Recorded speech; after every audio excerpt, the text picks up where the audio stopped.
어느 날 나귀하고 여우가 사냥을 나가요. 그래서 동맹을 합니다. 우리가 사냥을 하는데 서로의 영역을 침범하지 말고 나눠서 짐승을 잡자, 그렇게 동맹을 해요. 그래서 이쪽에는 나귀가 사냥을 하고 저쪽에는 여우가 사냥하기로 그렇게 약속을 합니다. 한참 사냥을 하다가 여우가 그만 굶주린 사자를 만났습니다. 굶주린 사자가 여우를 잡아먹겠다고 덤벼드는 거예요. 그러니까 여우가 순간 꾀를 냈습니다. 사자님, 제가 보다시피 이렇게 덩치가 작고 빼짝 말랐는데 저를 먹어야 그 시장기가 없어지시겠어요? 그러니까 제가 제안을 할 테니까 좀 들으시고 합당하면 저를 좀 살려주십시오. 얘기를 했어요. 그러면서 저쪽 편에 덩치가 좋은 나귀가 한 마리 있는데 제가 책임지고 그놈을 꼬여다가 제가 함정에 빠뜨리겠습니다. 그러니까 저를 드시지 마시고 그 덩치 좋은 나귀를 드세요. 아마 저처럼 덩치가 좋았던 모양이에요. 그래서 그걸 드십시오. 그러니까 사자가 이래도 저래도 여우의 그 관계에 빠지겠어요. 그러니까 그래, 어디 한번 보자 그랬더니 여우가 얼른 나귀에게 달려가서 나귀를 살살 꿰입니다. 야, 저기 좋은 사냥감 있는데 나 혼자는 잡기가 힘든데 같이 가자. 그러다가 그 짐승을 잡으려고 만들었던 구덩이에 나귀를 쑥 빠뜨리는 거예요. 나귀가 거기에 푹 빠졌습니다. 얼른 여우가 사자에 갑니다. 사자는 먼 발치에서 보고 있었단 말이죠. 사자에 가서 사자님, 저기 나귀를 구덩이에 빠뜨렸습니다. 그러니까 이제 저걸 편하게 드십시오. 그리고 여우가 달아나려고 하는데 사자가 여우를 엉 하고 통째로 잡아먹었대. 왜 그랬을까요? 답은 뻔하죠.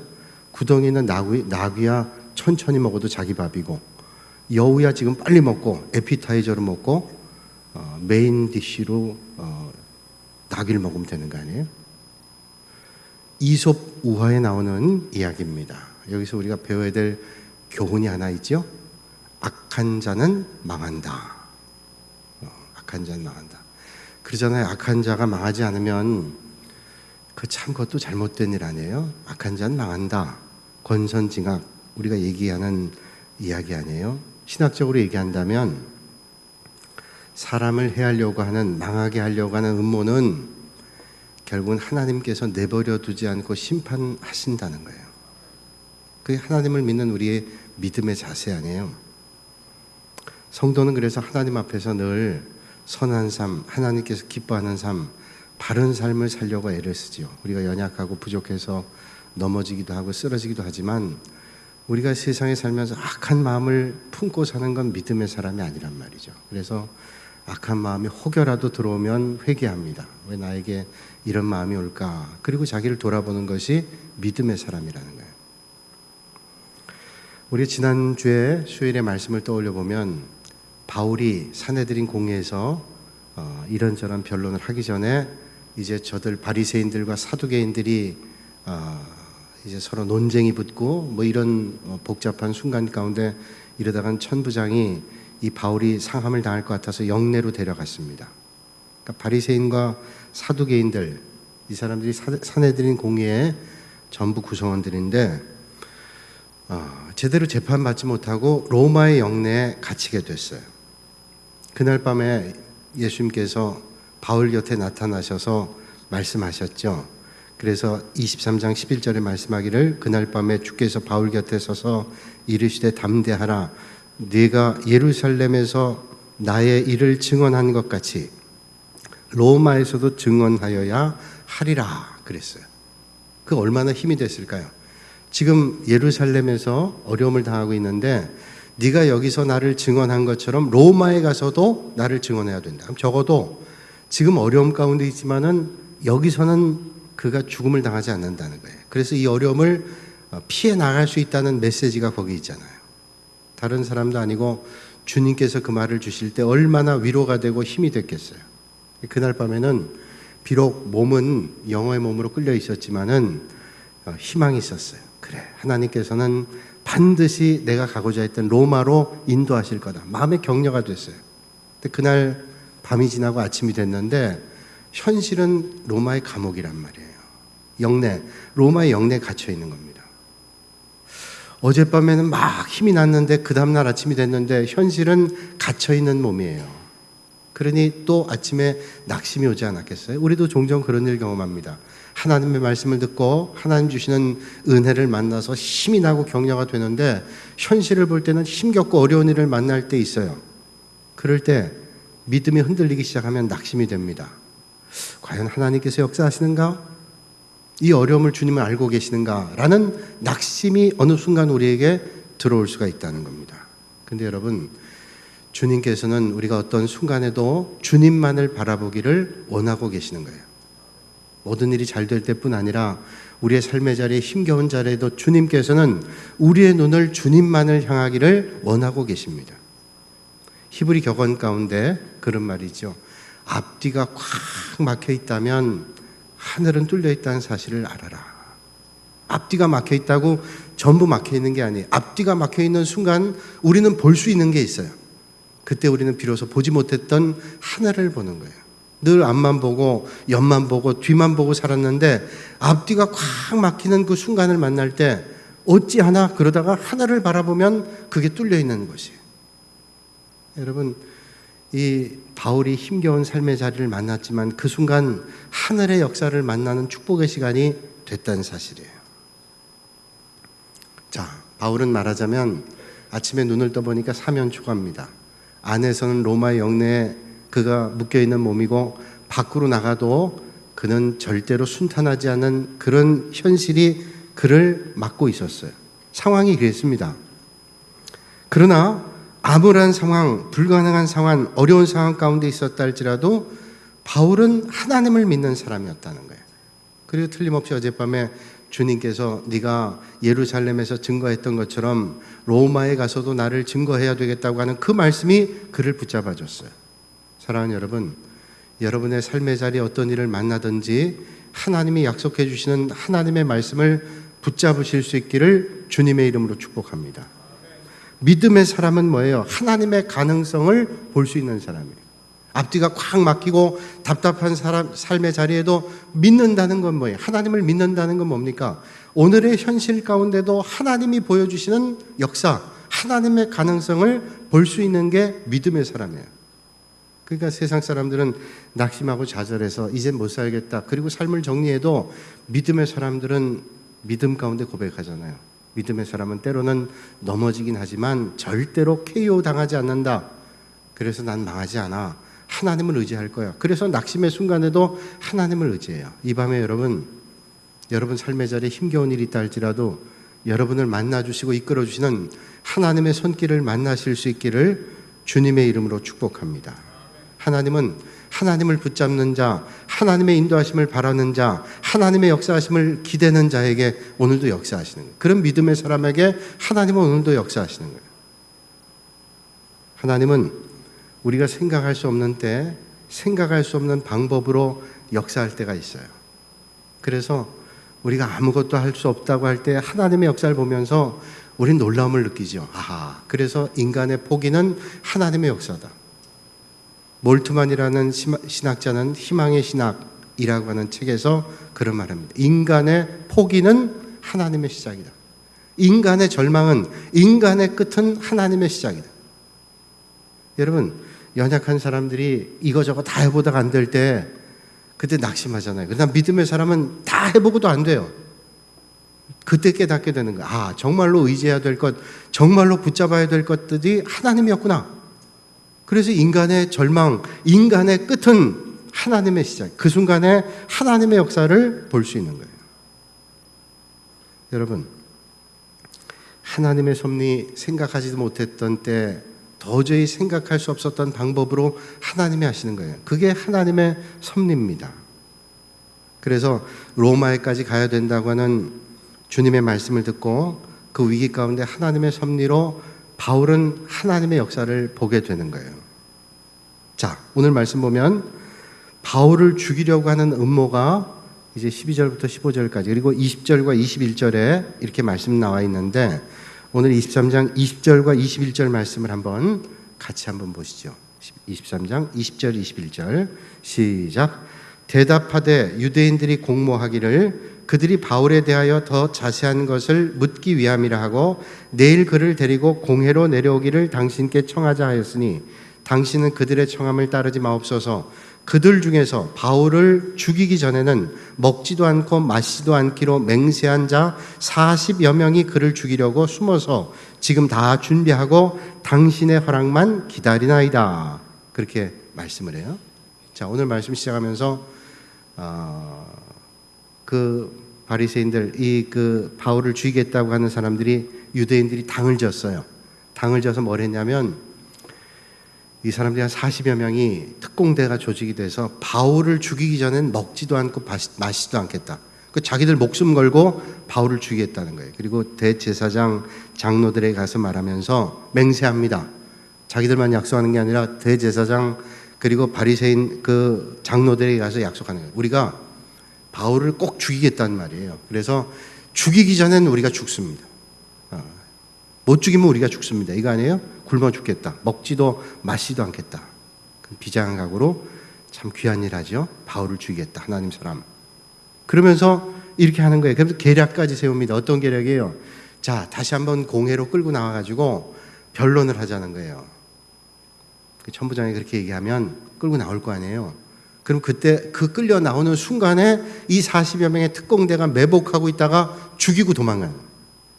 그러면 순식간에 이런 일들이 일어나면 바울이 죽는 거죠. 자, 이런 계략을 세우는 말씀이 이 말씀이에요. 그 음모의 내용이 바로 그겁니다. 이런 40여 명이나 되는 사람들이 여기 맹세를 했어요. 서원을 했어요. 여기 맹세라는 말은 케렘이란 말이에요. 케렘이란 말은 어떤 말인가 하면 서원이라고 하는 건데, 만일 내가 이 서원한 것을 지키지 않으면 하나님께서 나를 벌을 내려주셔도 좋다. 내가 저주를 받아도 좋다. 내가 하나님의 벌로 죽음을 당해도 좋다. 이게 바로 서원이에요. 그러니까 이게 무거운 겁니다. 내가 바울을 죽이기 전에는 이런 서원을 하는 것은 내가 하나님의 저주를 받아서 죽어도 됩니다. 이런 얘기예요.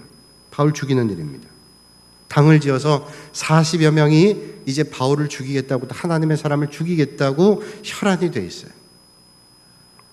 거기서 머리를 씁니다. 그래서 이제 아까 말씀드린 그 전략을 세워가지고 이제 오면 죽이겠다. 바울이 얼마나 힘들었겠어요. 여러분들이 직장을 다니는데 직장에서 여러분들을 좀 괴롭히기로 작정한 사람이 하나만 있어도 별로 안 좋을 거예요. 그 사람 만나는 거 별로 안 좋을 거예요. 어떻게 하면 저를 괴롭힐까? 아침부터 출근해서부터 그 생각을 하고 있다면 여러분들이 그 직장에 나가고 싶겠어요? 아유, 참 싫을 거죠. 싫은 정도겠어요? 얼마나 힘들겠어요. 우리가 여행을 며칠 간다 그래도 여행을 가는데 뭐 숙소를 정하고 뭐 어떤 교통수단을 정하고 뭐 차를 타고 간다든지 뭐 여러 가지 방법을, 식당은 어디 가서 밥을 먹고 다 정합니다. 근데 아무리 좋은 숙소, 아무리 좋은 식당, 아무리 좋은 자동차를 타고 가도 그 같이 가는 사람 가운데 한 사람이라도 자기를 불편하게 하는, 너 가만 안 두겠어, 이런 사람이랑 간다면 그 여행이 즐겁겠어요? 절대로 안 즐겁죠. 안 즐거워요. 그러니까 이게 싫은 사람 하나라도 이게 참 불편한 건데, 바울은 뭐예요? 자기를 죽이겠다고 한 사람이 40여 명이에요. 그것도 보통 죽이겠다는 게, 죽이다 뭐 안 되면 할 수 없지가 아니라 만약에 죽이기는 걸 실패하면 자기가 벌을 받겠다고, 하나님 앞에. 먹지도 마시지도 않겠다. 죽이기 전에는. 이게 아주 악랄한 사람들이, 악랄한 사람들. 그러니까 이 바울이 얼마나 힘들었을까요? 그 마음이 참 힘들었을 거예요. 외롭기도 하고 힘들기도 하고. 그러니까 오직 하나님만 바라볼 수밖에 없었겠죠. 누가 도움이 될 수 있었겠어요? 그러나 여러분, 우리가 꼭 알아야 돼요. 영적인 자세에서 우리가 분명히 알아야 될 것은, 하나님의 귀한 일들을 할 때도 그런 방해는 있어요. 우리가 세상의 일을 한다고 그런 방해가 있는 게 아니라 하나님의 귀한 일들을 할 때 그런 방해가 더 있어요. 여러분, 이 세상은 영적 전쟁터이기 때문에 하나님의 선한 일을 할 때는 사탄이 그 일을 기뻐하지 않습니다. 여러분들이 성경 공부를 하고 하나님의 말씀을 배우고 제자 훈련하고 사역 훈련하고 하나님의 일들하고 단기 선교하고 뭐 어떤 일을 섬길 때 그 일들을 돕고 협력하는 사람도 많아요. 그런데 방해하는 사람도 있다는 거예요. 너무 여러분 편하게 생각하지 마세요. 싫어하는 사람도 있다니까요. 그건 성경이 말씀하고 우리 믿음의 역사가 이미 말씀하고 있는 거예요. 그러니까 여러분들은 너무 여유롭게 생각하면 안 됩니다. 그게 당연한 걸로 생각하고 영적 전쟁에서 이기려는 믿음의 자세가 정말로 필요하다는 거예요. 여러분, 좋은 일에도 시기하고 방해하는 사람이 있어요. 겉으로는 걱정해 주는 척하면서 뒤에서 딴 말합니다. 아이고 마음 아파요. 겉으로는 아주 달콤한 말 해놓고 뒤에서는 아주 형편없는 말을 할 때 정말로 그 마음은 이루 말할 수가 없는 거예요. 여러분, 느헤미야를 알고 계시죠? 느헤미야가 수산궁에서 잘 지내는데 예루살렘 성이 퇴락하고 거기에 살고 있는 사람들이 너무 힘들고 예루살렘 성벽이 무너지고 이런 소식을 듣고 그가 왕에게 부탁을 합니다. 내가 그 지역에 총독으로 가서 그 일들을 좀 예루살렘 성을 좀 재건하는 일을 좀 하도록 합니다. 왕이 이 느헤미야를 신뢰하고 보내주는 거예요. 그러면 예루살렘 성을 재건하는 일에 이게 얼마나 귀한 일이에요. 그러면 적어도 자기의 동포들은 함께 있는 동료들은 도움을 줘야 되잖아요. 근데 하는 말이 뭐예요?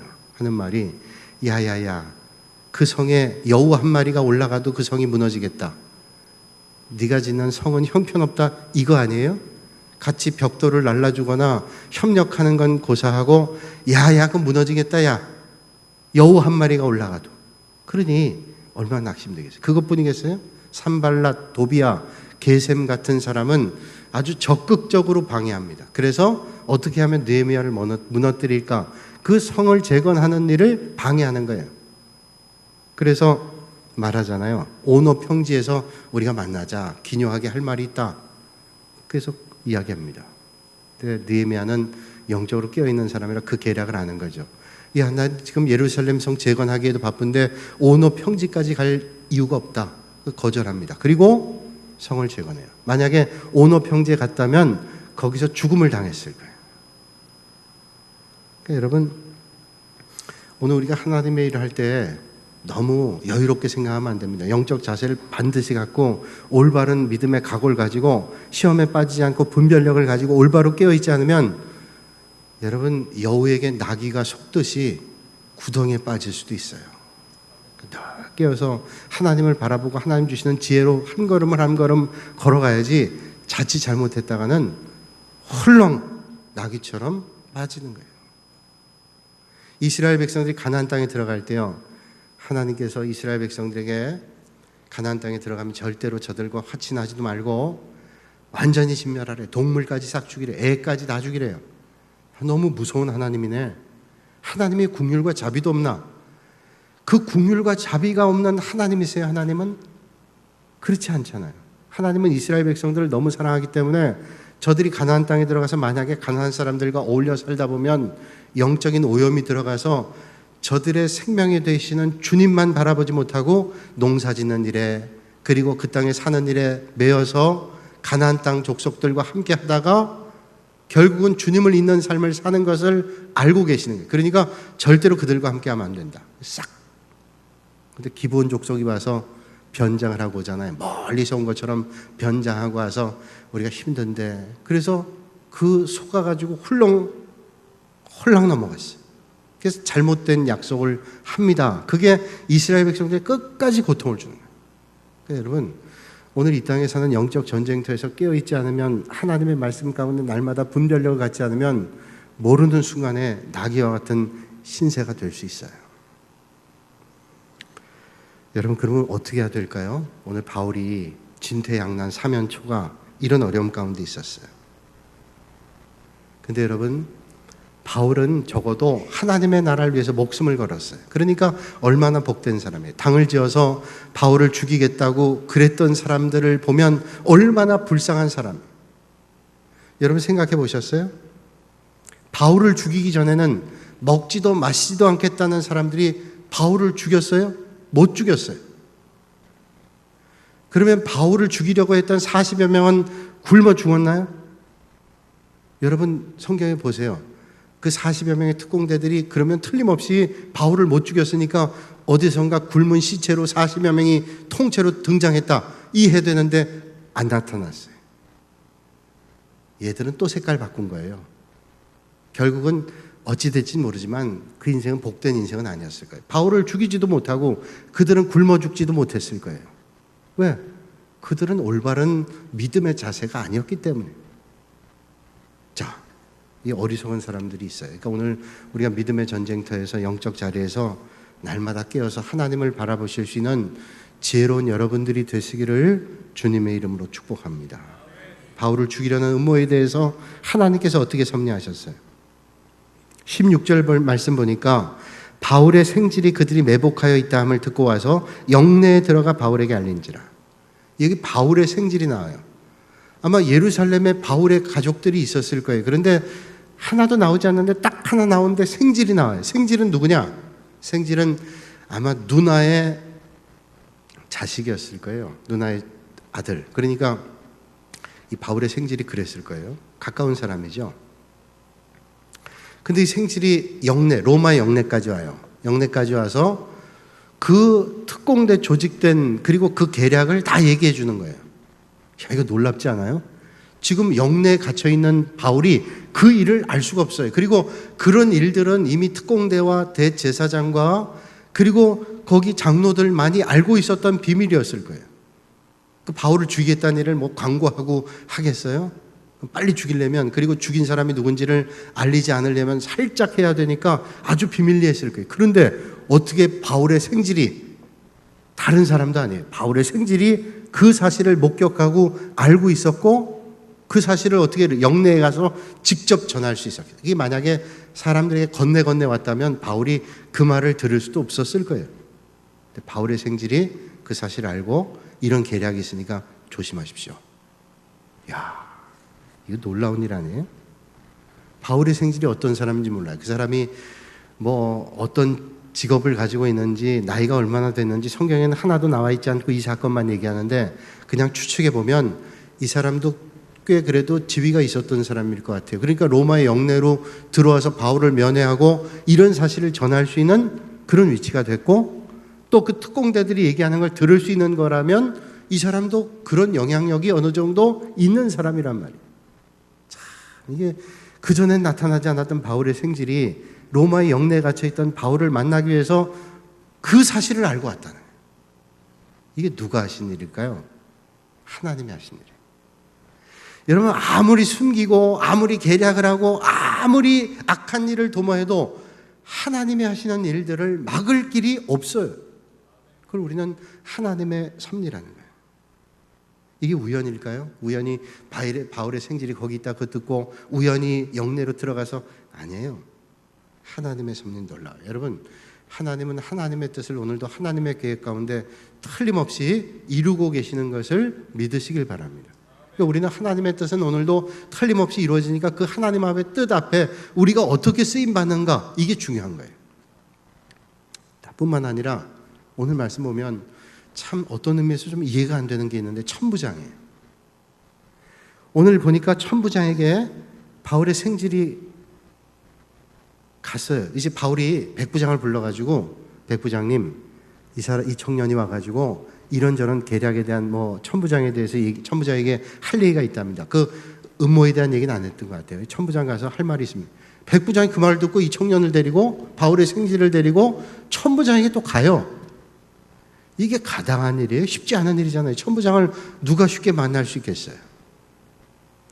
자, 오늘 17절에서 19절 말씀 같이 한번 읽어보시면 이해가 더 빠를 것 같아요. 17절에서 18절까지 시작. 바울이 한 백부장을 청하여 이르되 이 청년을 천부장에게로 인도하라. 그에게 무슨 할 말이 있다 하니 천부장에게로 데리고 와서 이르되 죄수 바울이 나를 불러 이 청년이 당신께 할 말이 있다 하여 데리고 가기를 청하더이다 하매 천부장이 그의 손을 잡고 물러가서 조용히 묻되 내게 할 말이 무엇이냐.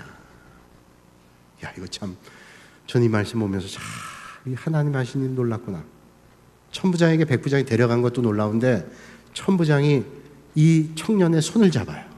이 손을 잡는다는 거는 뭐 기분 나쁜 사이에 손을 잡겠어요? 아주 우호적인 표현이에요. 손을 잡고, 이게 유대인이잖아요. 자기들이 정복하고 있는 나라에 그 사람인데 어떤 사람인 줄 알아요. 바울이 죄수인데 그 사람이 보낸 사람이 신뢰할 수 있는 사람인지 무슨 신원조회를 다 했나요?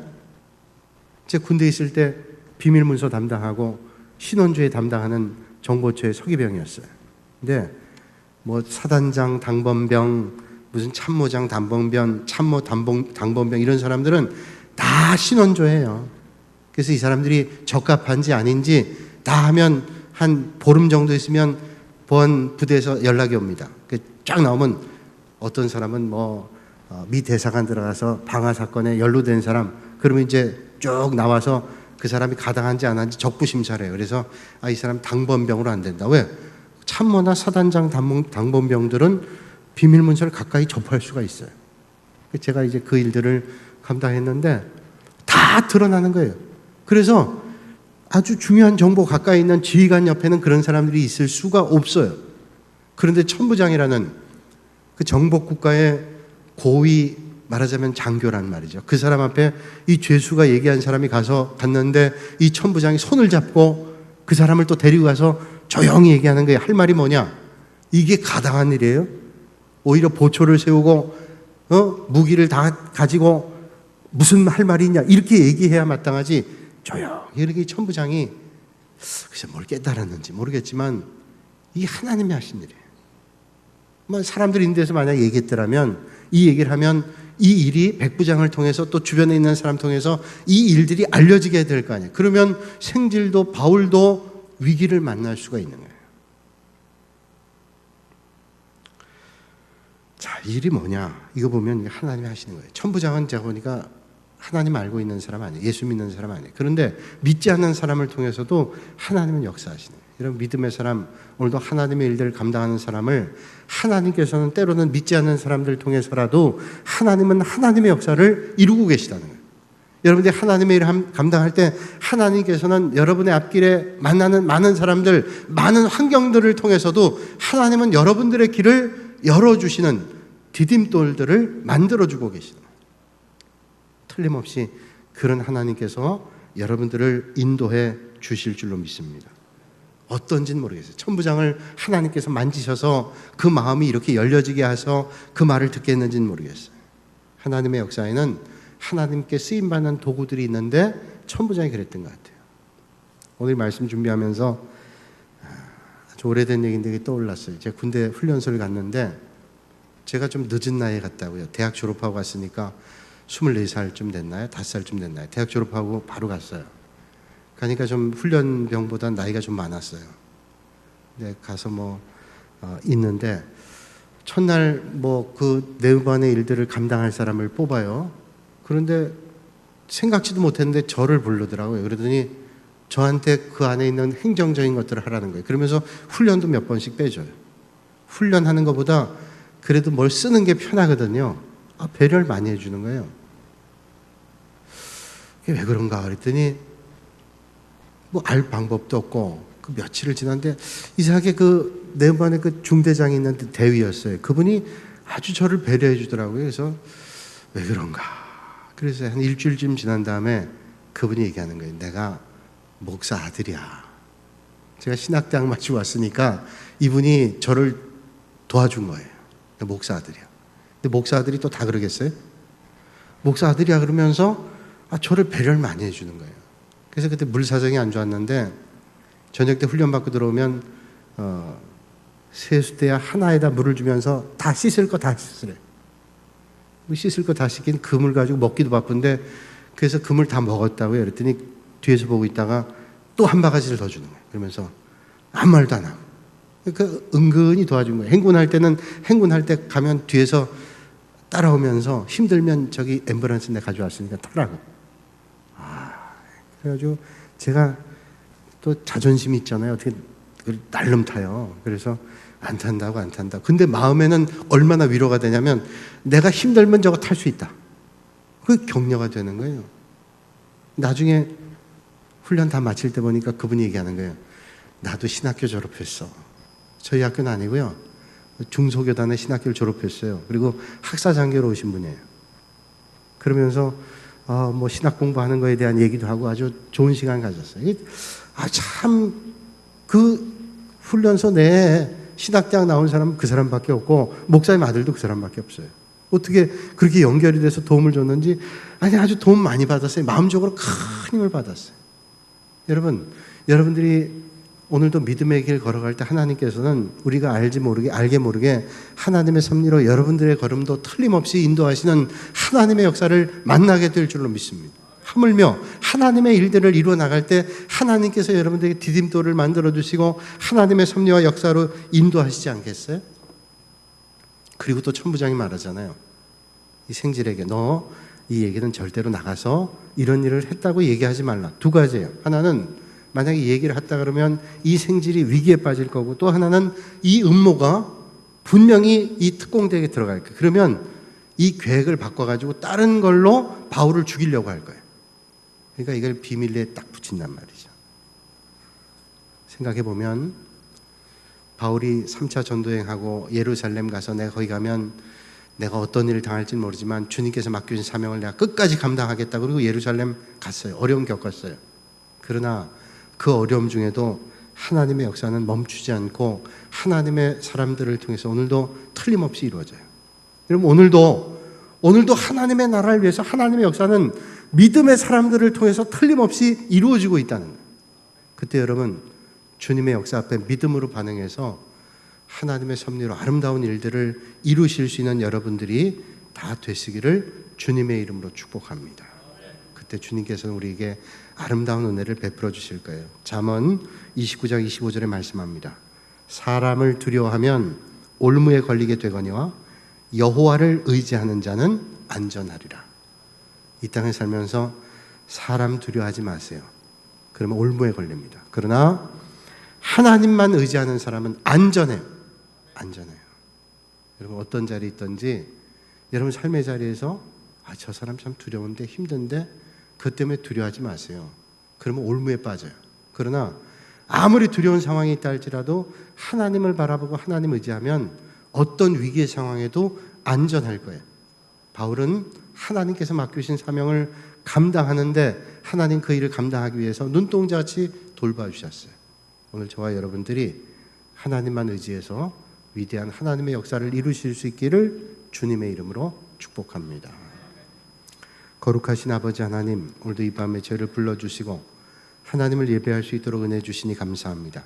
바울이 하나님의 일을 감당할 때 어려움을 만나기도 하지만 그 어려움을 하나님의 섭리 가운데 이기게 하시고 하나님의 나라를 이루어 나가는 귀한 걸 보면서 오늘 우리도 하나님 의지하고 주님께서 기뻐하시는 믿음의 자리에 서게 하여 주시옵소서. 예수님의 이름으로 기도하옵나이다.